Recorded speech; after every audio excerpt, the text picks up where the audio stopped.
오늘에게 주신 하나님 말씀 함께 보겠습니다. 시편 24편 1절에서 10절 말씀입니다. 땅과 거기에 충만한 것과 세계와 그 가운데에 사는 자들은 다 여호와의 것이로다. 여호와께서 그 터를 바다 위에 세우시며 강들 위에 건설하셨도다. 여호와의 산에 오를 자가 누구며 그의 거룩한 곳에 설 자가 누구인가? 곧 손이 깨끗하며 마음이 청결하며 뜻을 허탄한 데에 두지 아니하며 거짓 맹세하지 아니하는 자로다. 그는 여호와께 복을 받고 구원의 하나님께 의를 얻으리니 이는 여호와를 찾는 족속이요 야곱의 하나님의 얼굴을 구하는 자로다. 문들아 너희 머리를 들지어다. 영원한 문들아 들릴지어다. 영광의 왕이 들어가시리로다. 영광의 왕이 누구시냐? 강하고 능한 여호와시요 전쟁에 능한 여호와시로다. 문들아 너희 머리를 들지어다. 영원한 문들아 들릴지어다. 영광의 왕이 들어가시리로다. 영광의 왕이 누구시냐? 만군의 여호와께서 곧 영광의 왕이시로다. 아멘. 본문을 가지고 코람데오로 살라 라는 제목으로 말씀 증거하겠습니다. 오늘 본문 24편은요. 앞선 시편 15편과 함께 다윗이 오벳에돔의 집에서 하나님의 산성인 이 시온산으로 하나님의 법궤를 가져오는 것을 배경으로 기록된 시입니다. 법궤를 안치할 때만 이 시를 노래로 부른 것이 아니라 다윗과 이스라엘 백성들은 예배할 때마다 이 시를 자주 불렀습니다. 이 시는 크게 세 부분으로 나눌 수가 있습니다. 첫 부분은 1절과 2절인데요. 하나님은 어떠한 분이시냐라고 다윗이 하나님이 누구신지 선포하고 있는 것입니다.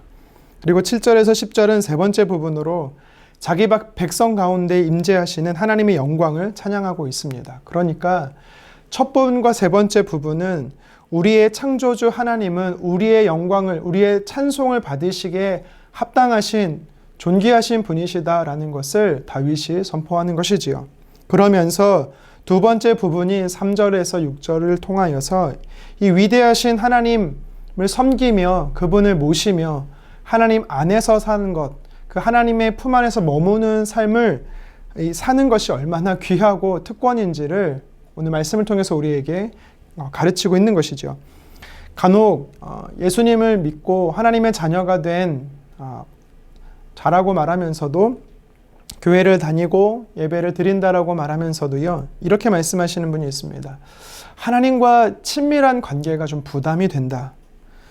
내 개인의 시간과 또 자유가 박탈된다라고 생각하시는 분이 있는 것 같습니다. 하지만 그렇지가 않습니다. 예를 들면 좁고 어두운 골목을 거니고 있을 때 바닥에 안심기갓길이라고 큰 글씨로 쓰여진 것을 본 적이 있으십니까?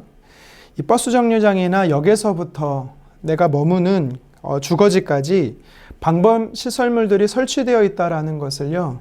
그래서 주변 환경으로부터 이 길이 안전하다라는 것을요.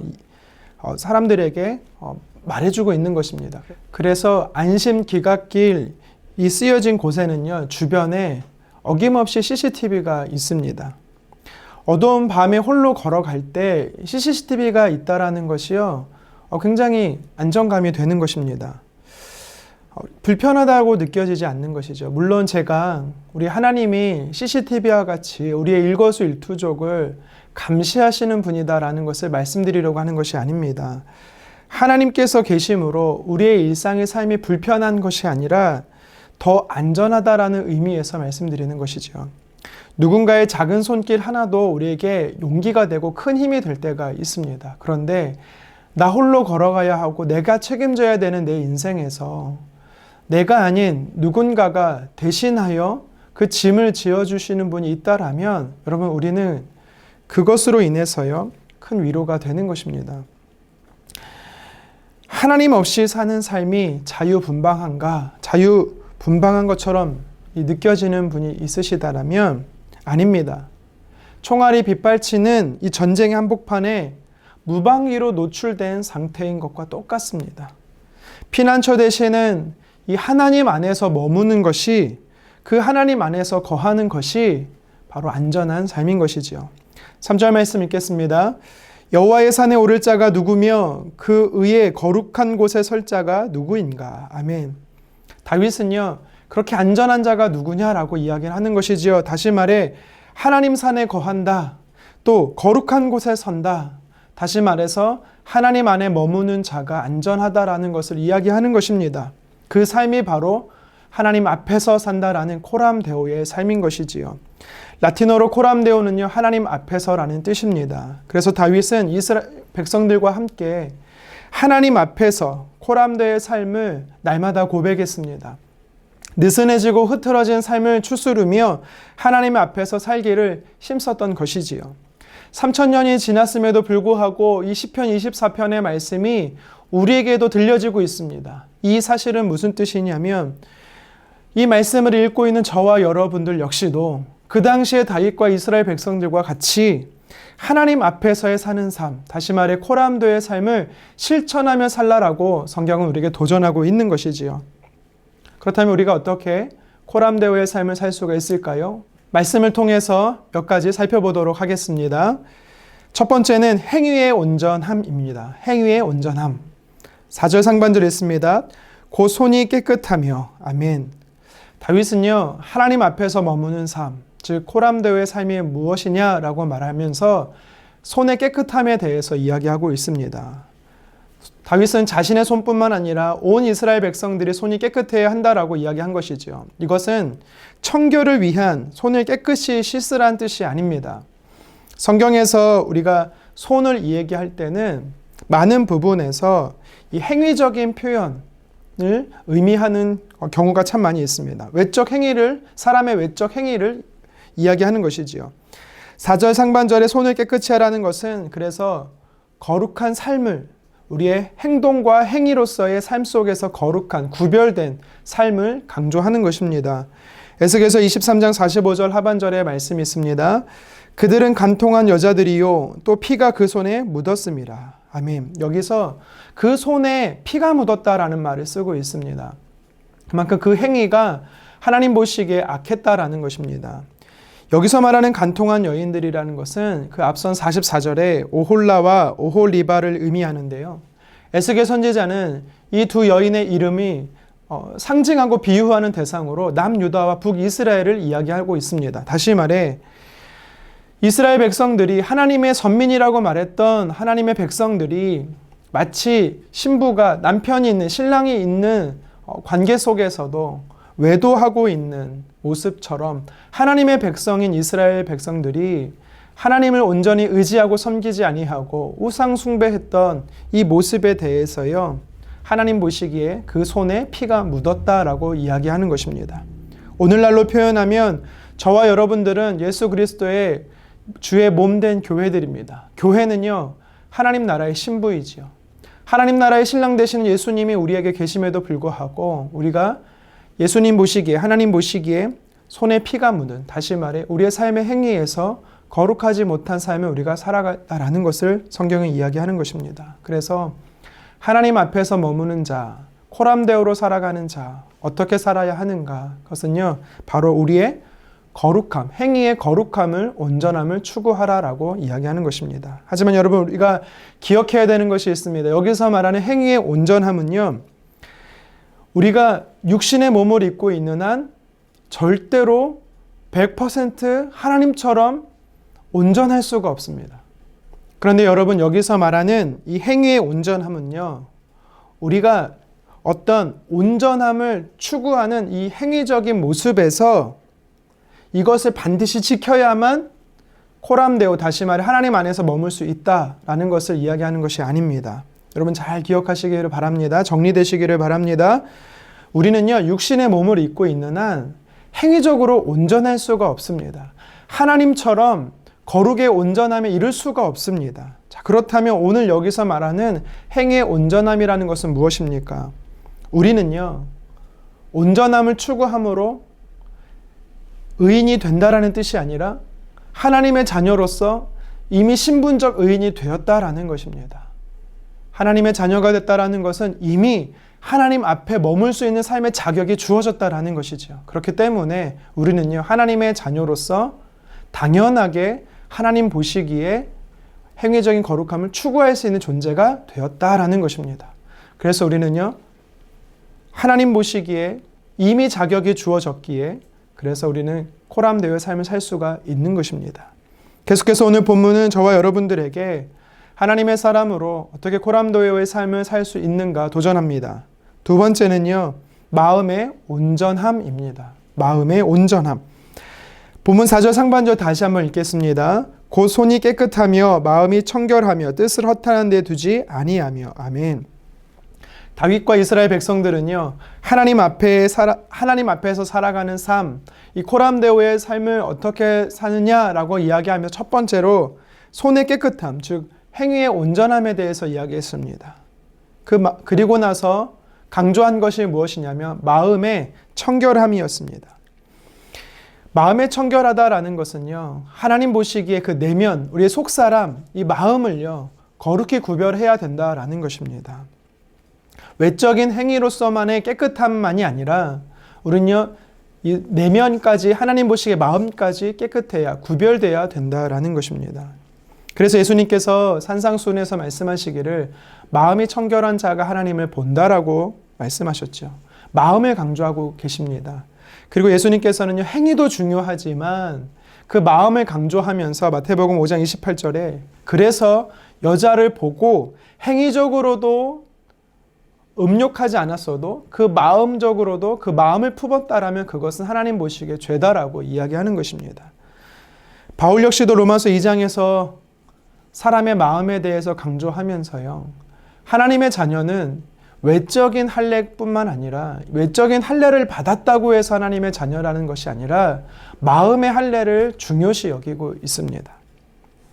예수님 시대의 외적인 행위를 가장 잘 중요 여기고 또 그것을 잘 행했던 사람들이 있습니다. 누구냐면 종교 지도자들 중에 바리새인들입니다.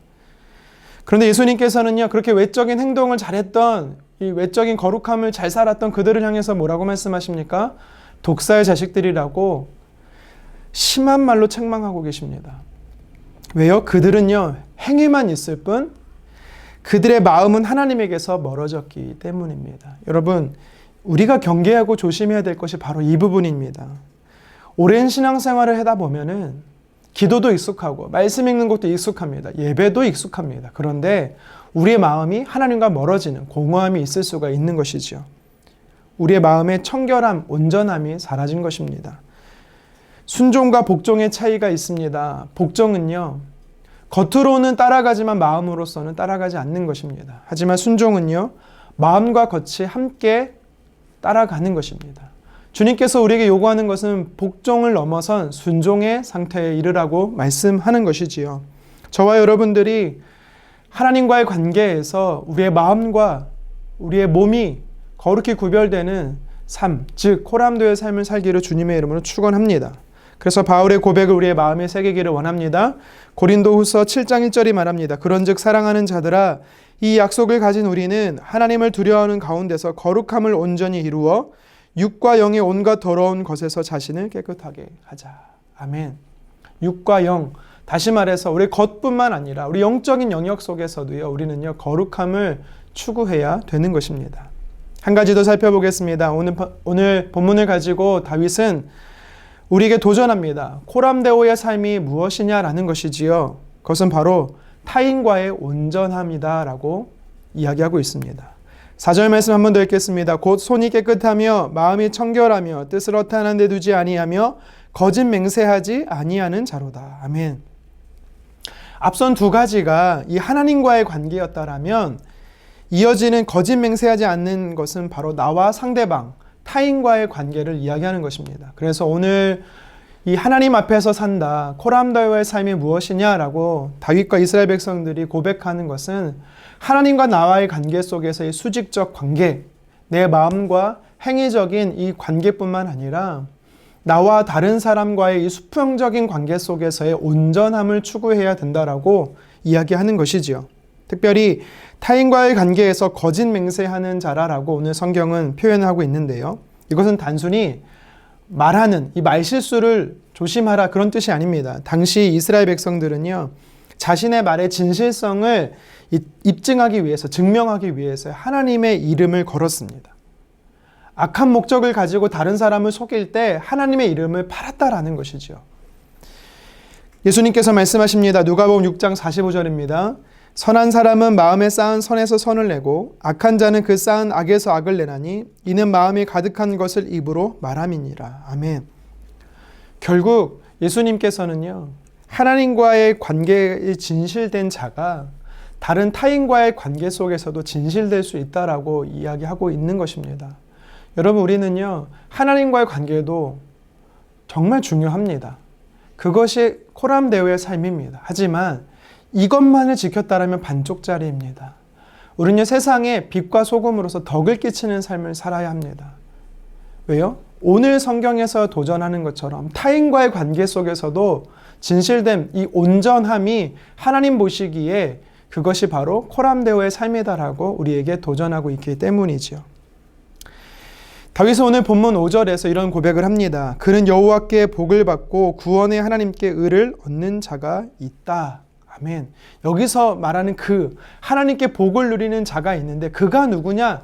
이것은 다시 말해서 앞에 4절에서 말하는 하나님과의 관계 속에서 마음이 진실되고 행위가 진실된 자, 그리고 타인과의 관계 속에서도 그 관계성이 온전한 자가 하나님께 복을 누린다라는 것입니다. 구체적으로 여기 말하는 이 복은요, 하나님의 능력을 경험하게 된다라는 것입니다.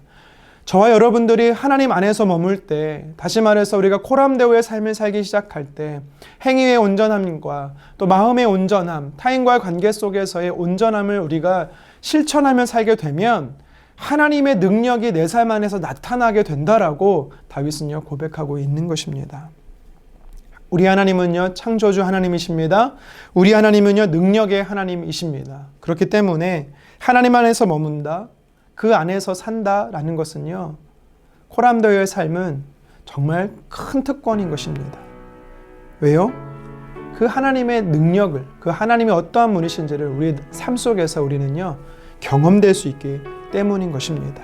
그래서 다윗이 코람데오의 정신을 새기고 또한 그 삶을 살아내려고 노력했던 것처럼 오늘을 살아가는 하나님의 백성인 저와 여러분들도 매일의 삶에서 하나님 앞에서 코람데오의 삶을 기억하고 실천하기를 주님의 이름으로 축원합니다. 기도하겠습니다.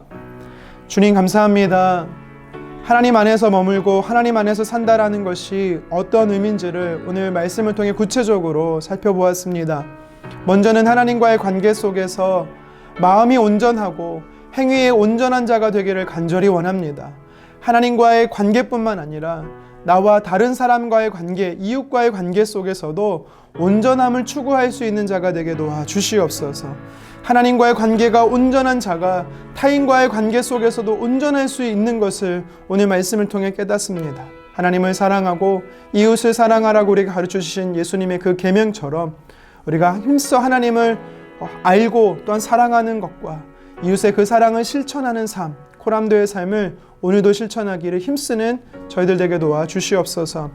하나님 앞에 머물 때 하나님의 놀라운 그 복을 누린다라고 말씀하셨습니다.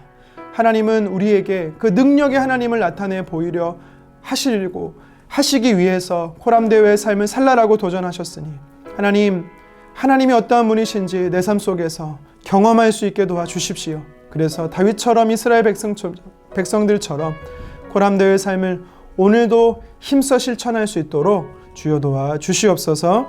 감사드리며 예수님의 이름으로 기도드리옵나이다. 아멘.